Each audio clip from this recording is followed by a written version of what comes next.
like to talk a little bit about pan fishing. It is the greatest way to get kids interested in fishing, and just to have a little bit of a plug here, across America there are more and more organizations trying to get young people into fishing. Kids who fish are kids who don't get into trouble. And the easiest fish to try to catch and to learn how to fish are the panfish.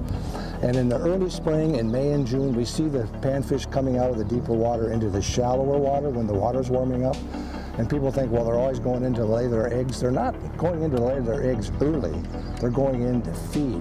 They're going in to try to eat things that are along those shorelines.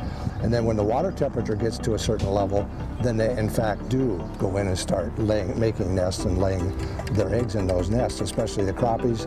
Sunfish are later than the crappies, but it's a great time to fish those because you can visually fish them. You can go into shallow water and you can see them in the water. And one of the easy ways to just start finding out if the fish will be biting is just take a rod and any kind of a small jig. This happens to be a little puddle jumper that we have on here today, but you can start out by not using a bobber. Just go out into the water and start casting along and seeing if you can find them. And it's a very easy way to find out if they're biting or not. And if they aren't, you can use this kind of device with a small minnow.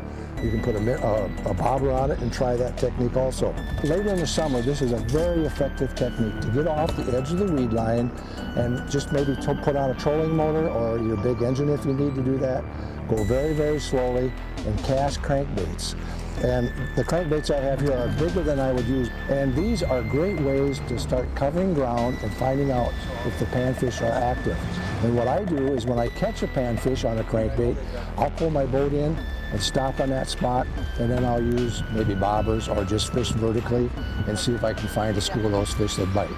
So don't overlook little tiny crankbaits, and you'll be amazed sometimes how big you can catch a bass or even a northern on these.